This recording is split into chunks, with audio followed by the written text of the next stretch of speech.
নমস্কার। সবাইকে নমস্কার যারা এসেছেন শুনতে। আর ধন্যবাদ জানাই যারা আমাকে বলার সুযোগ করে দিয়েছে এখানে। তো শ্রী অরবিন্দর যোগ সম্পর্কে সাধারণ লোকের একটু খুব ভালো ধারণা স্পষ্ট নয়। সেই জন্য প্রথমেই বলে রাখা দরকার যে শ্রী অরবিন্দ কিন্তু পুরনো কোনো পদ্ধতিকে একেবারেই রিজেক্ট করেননি। উনি পুরনো পদ্ধতিগুলোকে পুরোপুরি যে রিজেক্ট করে দেয়া, যেটা ভুল ধারণা আছে লোকের যে উনি পুরনো সব ত্যাগ করে নতুন কিছু করেছেন, এটা কিন্তু একদম ঠিক নয় আর কি। আমাকে শোনা যাচ্ছে? আমার কথা হ্যাঁ শোনা স্যার, শোনা যাচ্ছে? যাচ্ছে শোনা যাচ্ছে একদম কোনো হ্যাঁ অসুবিধা স্যার, নেই। শোনা যাচ্ছে স্যার। Clear sir. আপনি বলুন স্যার। তো কিন্তু এই পুরনো যোগকে উনি মানে সবগুলোকে একটা সমন্বয় করেছেন, এবং সমন্বয় করে উনি একটি নতুন রাস্তা দেখিয়েছেন, যেটি ওনার জন্যই যেন অপেক্ষা করেছিল। কারণ উনি বলেছেন যে বিবর্তনের একটি মস্ত বড় ব্লক হয়ে পড়েছিল বহুদিন যাবত। মানুষ থেকে মানুষের পরবর্তী যে প্রাণী তৈরি হবে, তো সেখানে একটা ব্লক হয়েছিল। উনি বললেন, I came to remove A block in evolution. এই ব্লকটা কি না, মানুষ ভাবে যে মানুষ হচ্ছে সেরা, মানুষের পরে আর কেউ নেই। তো এটি বায়োসায়েন্স কিন্তু মানবে না, কারণ নেচার কখনোই, প্রকৃতি কখনোই একটি অসম্পূর্ণ ইমপারফেক্ট জিনিসকে নিয়ে সন্তুষ্ট থাকবে না। সে চাইবে আরো ভালো, আরো পারফেক্ট কিছু তৈরি করতে। তো মানুষের পরে আরেকটি নতুন প্রজাতির আবির্ভাব হবে, যেটি মানুষেরই দেহের মধ্যে হবে, নতুন একটা আকাশ থেকে পড়বে না, মানুষই তৈরি করবে, মানুষের মধ্যে থেকে মানুষই তৈরি করবে। নতুন আকাশ থেকে পড়বে না, মানুষের সাহায্যেই এই নতুন জীবের তৈরি হবে। তার কারণ মানুষের চেতনাটা একটা অন্য অন্য স্তরে চলে যাবে, যেখান থেকে মানুষ আর মানুষ থাকবে না, মানুষ হবে অতি মানুষ। সবাই কি অতি মানুষ হয়ে যাবে? শ্রী রবীন্দ্র তা বলছেন না। শ্রী রবীন্দ্র বলছেন যে ধীরে ধীরে এক একটা পার্সেন্টেজ অনুযায়ী আস্তে আস্তে বাড়বে এটা। তো বেদ যেটা শ্রী অরবিন্দ বলছেন, শ্রী অরবিন্দ দুটি বই লিখেন। একটি হচ্ছে সিক্রেট অফ দ্য বেদা, আর একটি হচ্ছে hymns to the mystic fire.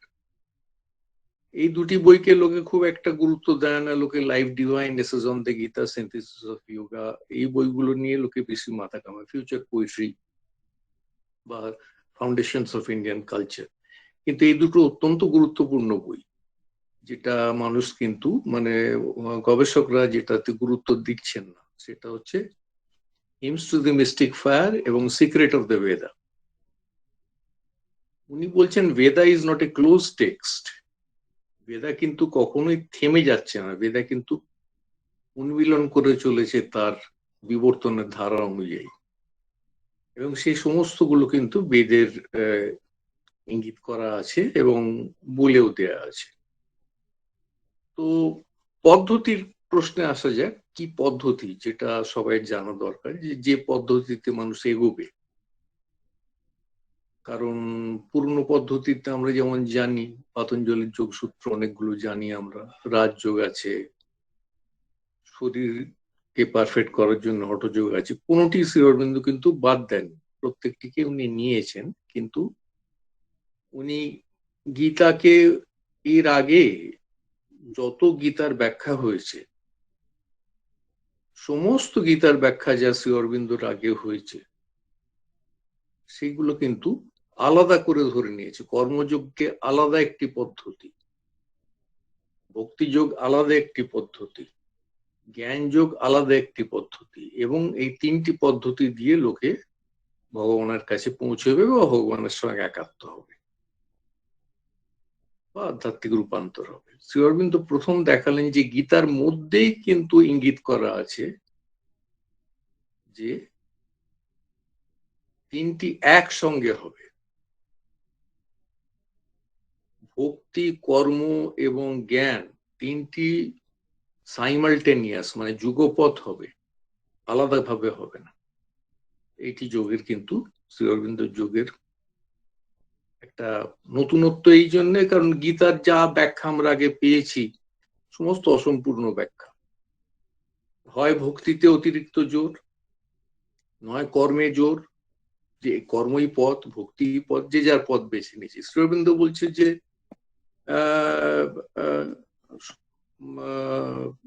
আলাদা নয়, তিনটি একসঙ্গে চলবে। এটাকে উনি বললেন পূর্ণ যোগ বা ইন্টিগ্রাল যোগা। ইন্টিগ্রাল মানে সমস্ত, অনেকে ধ্যান করতেই পারে না, ধ্যান অনেকের মানে তার স্বভাবের মধ্যে ধ্যান নেই। তো শ্রী অরবিন্দ তখন বলছেন যে কর্মর মধ্যে দিয়ে ধ্যানটা তৈরি হবে। তো এইভাবে উনি ইন্টিগ্রেট করলেন সমস্ত আলাদা পদগুলোকে, সমস্ত পদগুলোকে এক করলেন। এবং শ্রী অরবিন্দ যোগে যেটা গীতাতে উজ্জ কিন্তু বেদে আছে, সেটা হচ্ছে তন্ত্র। তন্ত্রকে উনি জুড়লেন সিনথেসিসের সঙ্গে, শুধু গীতার তিনটি পদ্ধতি নয়, তন্ত্রকে উনি আনলেন। এবং নিজে শ্রীকৃষ্ণের অবতার হওয়া সত্ত্বেও উনি বলছেন পরিষ্কারভাবে যে মাঝখানে একটি শক্তি আছে, যেটিকে উনি সাবিত্রী মহাকাব্যে বলছেন যে magnet of a difficult accent, একটি চুম্বক। এই চুম্বকটিকে ওনার দর্শনের ভাষায় বলা হয় কনসাসনেস ফোর্স, বা আমরা জানি চিৎ শক্তি বলে অনেকে। এই যে মায়ের শক্তি, এটি হচ্ছে ভগবানেরই অনুমতি নিয়ে পৃথিবীর কাছে নেমে এসে অপেক্ষা করছে পৃথিবীকে তুলে নেওয়ার জন্য। ভগবানের অনুমতি, যার জন্য শ্রী অরবিন্দ বলছে the grace of the divine mother is the sanction of the supreme. The grace of the divine mother is the sanction of the supreme. Supreme চেয়েছে বলেই ডিভাইন মাদার, সুপ্রিমেরই একটি অংশ, সে নেমে এসেছে পৃথিবীর কাছে, এবং সেই শক্তির সাহায্যে মানুষ কিন্তু কোথায় যাবে?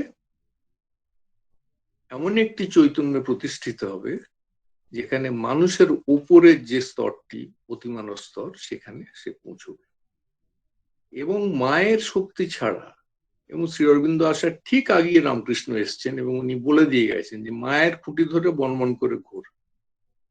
এখন এই প্রথম কিন্তু দেখা গেল একজন যোগী সবাই জন্য বলছে। এর আগে যারা যোগীরা ছিল, যারা সাধকরা ছিল, শিষ্যের কানে কানে কথা বলতেন বা অল্প কিছু লিখে যেতেন, কথামৃত অল্প কিছু বলে গেছে।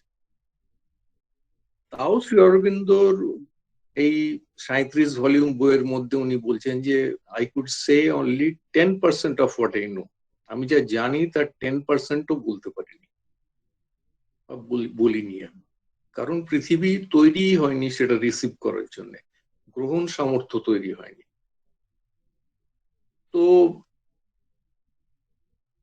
সত্তার যে পরিবর্তনগুলো হবে, শ্রী অরবিন্দকে বলছেন রূপান্তর। রূপান্তর হচ্ছে ট্রিপল ট্রান্সফরমেশন। ওনার যুগের কথা ট্রিপল ট্রান্সফরমেশন কি? প্রথম হচ্ছে psychic transformation, spiritual transformation, supramental transformation. তো এটা বলে আমি আবার স্বাভাবিক একটু সহজ স্তরে নেমে আসছি, ওগুলো পরে আসবো আর একটু, কারণ ওগুলো আসার আগে কতগুলো ব্যাপার আছে। সেটা হচ্ছে প্রথম সাধনা শুরু হবে মানুষের সাইকিক বিইং এর জাগরণ দিয়ে, ওপেনিং অফ দ্য সাইকিক উনি বলছেন। সেটা কি? সেটা হচ্ছে আমাদের অন্তরতম স্তর। আমাদের বাহ্য স্তরগুলোর মধ্যে মন, যেটা উপনিষদ বলছে মনোময়, প্রাণ, উপনিষদ বলছে প্রাণময়, শরীর অন্নময়, এবং এইগুলোর পেছনে যে দাঁড়িয়ে আছে, যেটি উপনিষদ বলেছে কিন্তু যারা ইন্টারপ্রেট করেছে তারা কিন্তু ধরতে পারেননি যে আত্মা জীবাত্মার সঙ্গে আরেকটি সামান্য ডিফারেন্স আছে, আরেকটি বস্তু আছে। সেটি উপনিষদের তার নাম হচ্ছে পুরুষ অন্তরাত্মা। যে আত্মা আমাদের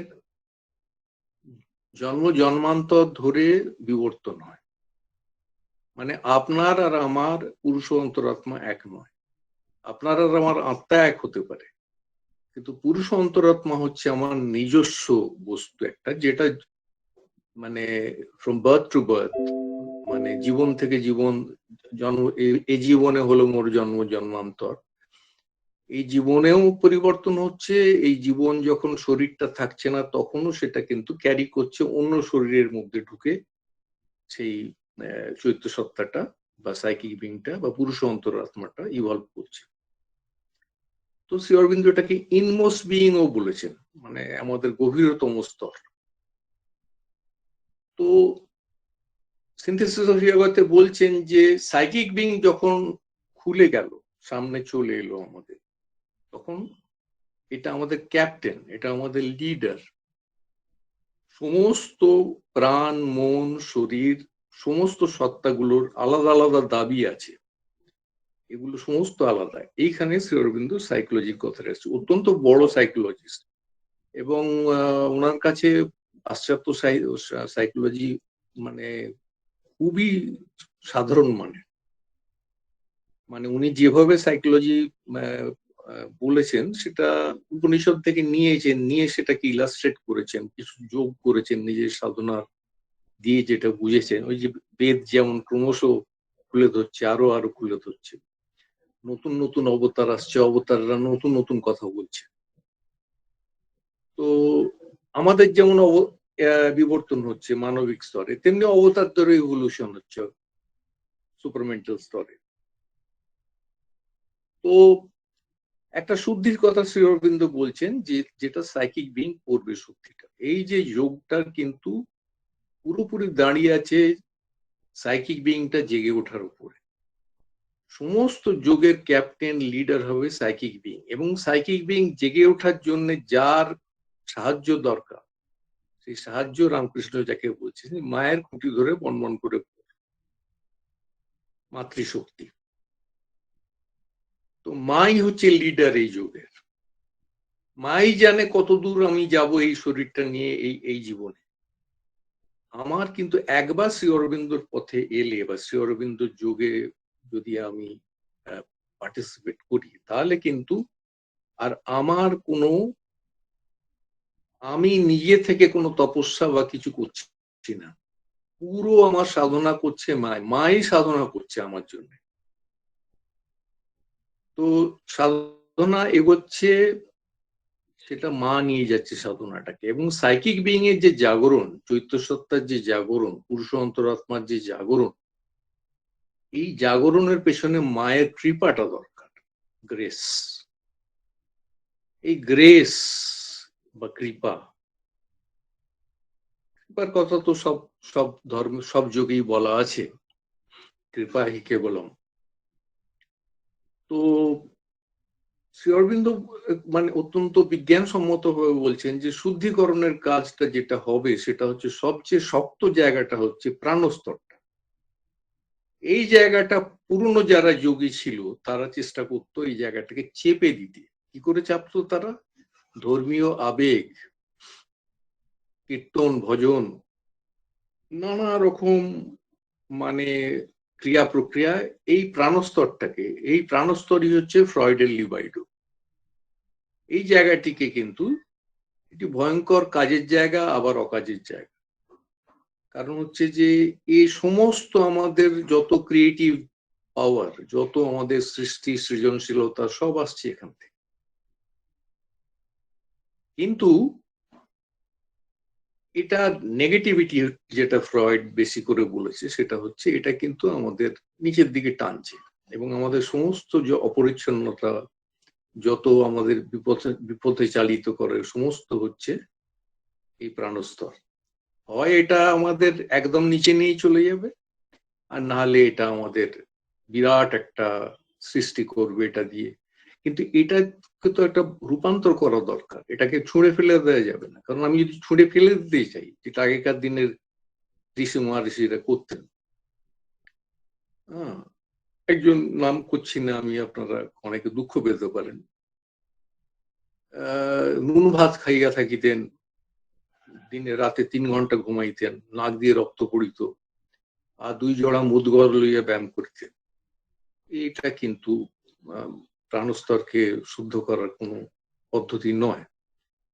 তো এইগুলো কিছু জিনিসগুলোকে আমাদের নতুন করে নিতে হবে। সেই জন্য শ্রী অরবিন্দ বলছেন আমার হচ্ছে নতুন যোগ, পুরনো যোগ নতুন যোগ। নতুন উনি বলছেন নিউ যোগা। নিউ যোগাতে কিন্তু পুরনো কিছু জিনিসকে, সব নয়, কিছু জিনিসকে, মানে ওই 2 জোড়া মুদগর লইয়া ব্যায়াম করিতেন ঠিক পর্যন্ত ঠিক আছে, কিন্তু রাত্রে জেগে থাকাটা ওনার একবারে স্ট্রিক্ট নো। ঘুম রূপান্তরিত হবে, পুরো 8 ঘন্টা ঘুম হবে, এবং সেই ঘুমটার মধ্যে আমি সচেতন ভাবে আমার সাধনা চলবে ঘুমের মধ্যে। এইগুলো ওনার যে বিজ্ঞানসম্মত যেগুলোকে উনি এনেছেন, রূপান্তর করতে গেলে কিন্তু সাইকিক বিং কে আমার দরকার আছে। সাইকিক বিং যদি না এগিয়ে আসে, তাহলে কিন্তু প্রাণস্তরের মন, প্রাণ, শরীর তিনটেরই কোনো রূপান্তর সম্ভব না। তাহলে এটাকে আমরা বলছি সাইকিক ট্রান্সফরমেশন। সাইকিক ট্রান্সফরমেশনের পরে কি হচ্ছে, synthesis of yoga, Shri Arvinder major বই, তাতে শ্রী অরবিন্দ বলছেন যেই সাইকিক জেগে উঠলো, ওটা আমাকে ঠেলতে শুরু করলো উপরের দিকে। It starts pressing me upward. কি করছে, ওটা আমাকে উপরের দিকে তুলছে। সেখানে কি কি প্লেন আছে, প্রথম স্তরটিকে বলে হায়ার মাইন্ড, ঊর্ধ্বতন মন। তার উপরে হচ্ছে আলোকিত মন, ইলুমাইন মাইন্ড। তার উপরে হচ্ছে ইন্টুইশন, বোধি। তার উপরে হচ্ছে ওভার মাইন্ড, অধিমানস, যেটা হচ্ছে মনের শেষ স্তর। অধিমানসের উপরে আছে অতিমানস। অতিমানসকে বাইপাস করে আমি সচ্চিদানন্দে পৌঁছতে পারি না, যেটা শ্রী অরবিন্দ কিন্তু একটি জায়গায়, এই নয় যে চৈতন্য জানতেন না বা পুরনো সাধকরা জানতেন না, কিন্তু বলার ক্ষেত্রে তো ওরা তো চুপচাপ ছিল না, ওই জন্য কেউ জানতে পারেনি। ওটা কেউ বাইপাস করে যায়নি। সচ্চিদানন্দতে পৌঁছতে গেলে সুপার মাইন্ডকে বাইপাস করে যাওয়া যাবে না, অতিমানসকে আমাকে ছুঁয়ে যেতে হবে। অতিমানসে পৌঁছানো মানে হচ্ছে, আর মানুষ তখন মানসিক স্তরে নেই, ওভার মাইন্ড পর্যন্ত মানুষ। ওভার মাইন্ডের উপরের যেটা সেই স্তরটা আজ পর্যন্ত কিন্তু উচ্ছিষ্ট হয়নি। কেউ বলতে পারেনি সুপার মাইন্ডটা কি।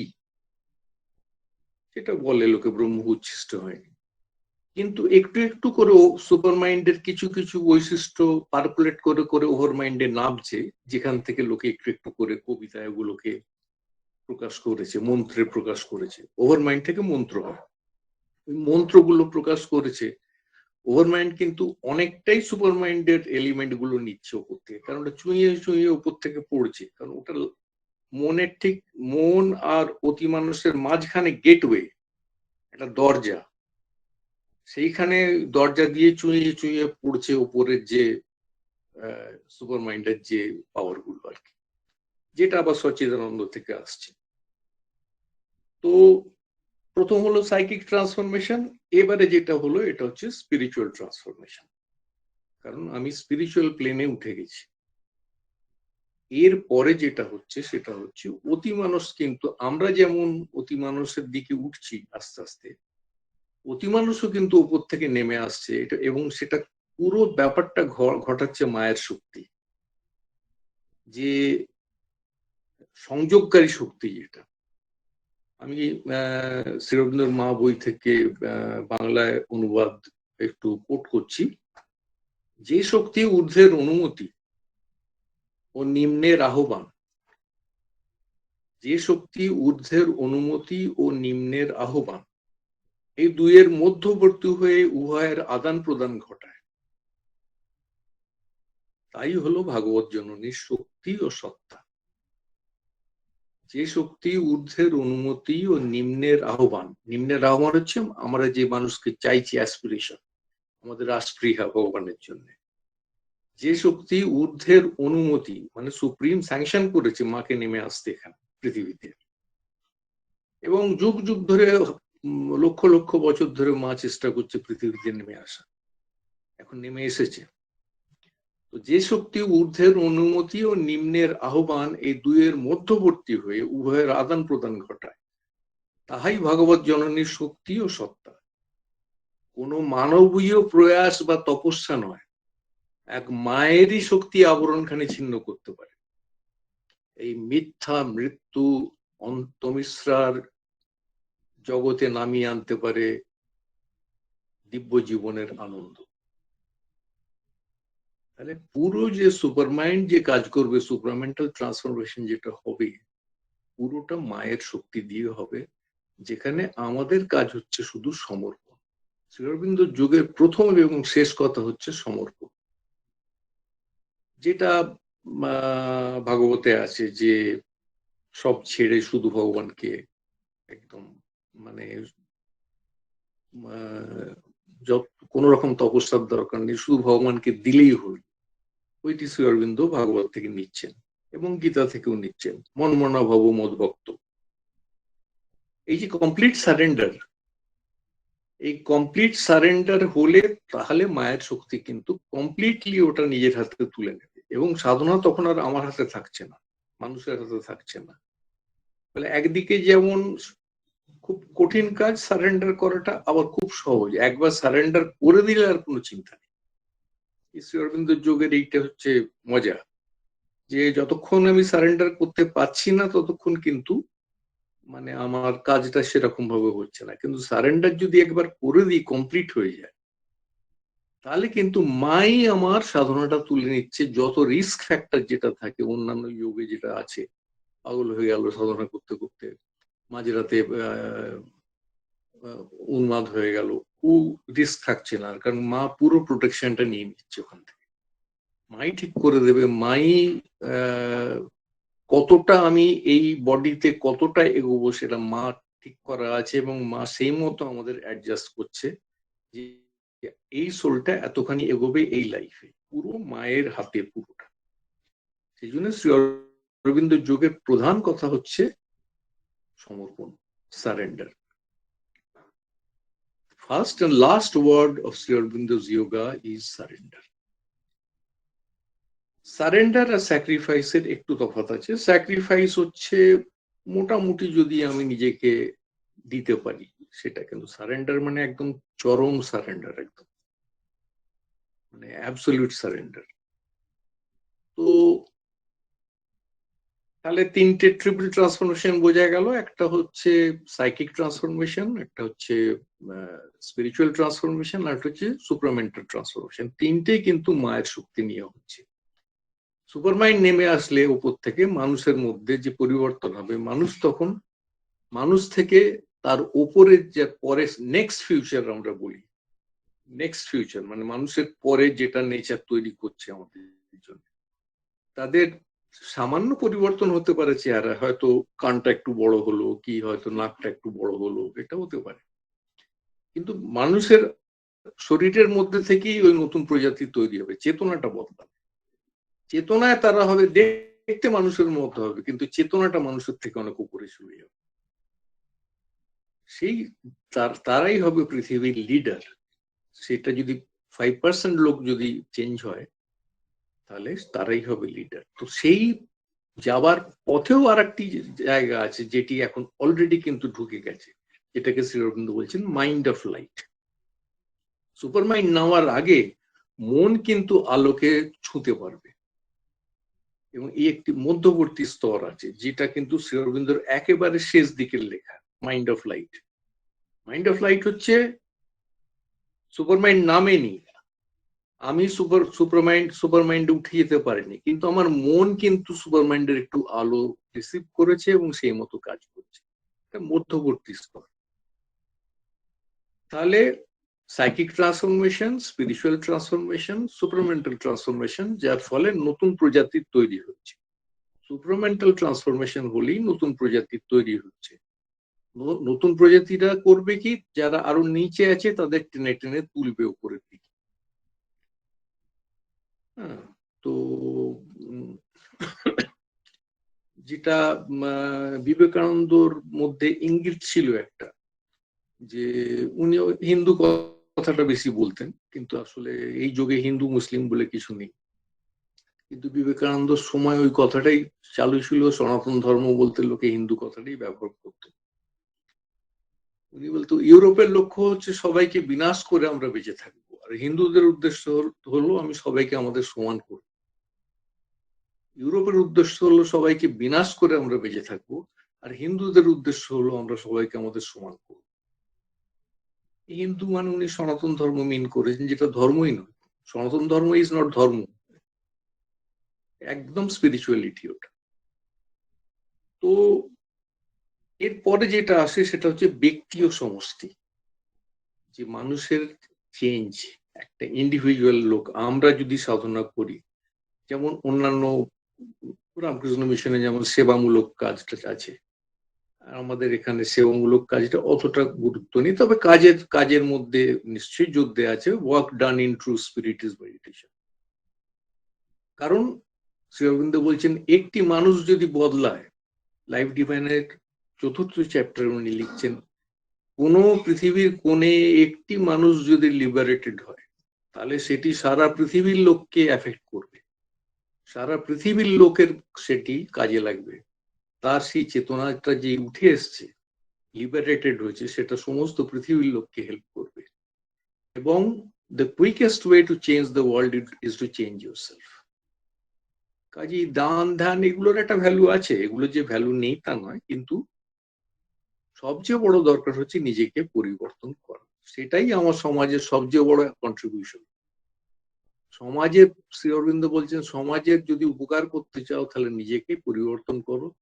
ওটার চেয়ে বড় কন্ট্রিবিউশন আর কিছু হতে পারে, কারণ ওটাই কিন্তু তোমার লাইটটা সবার কাছে গিয়ে পৌঁছবে।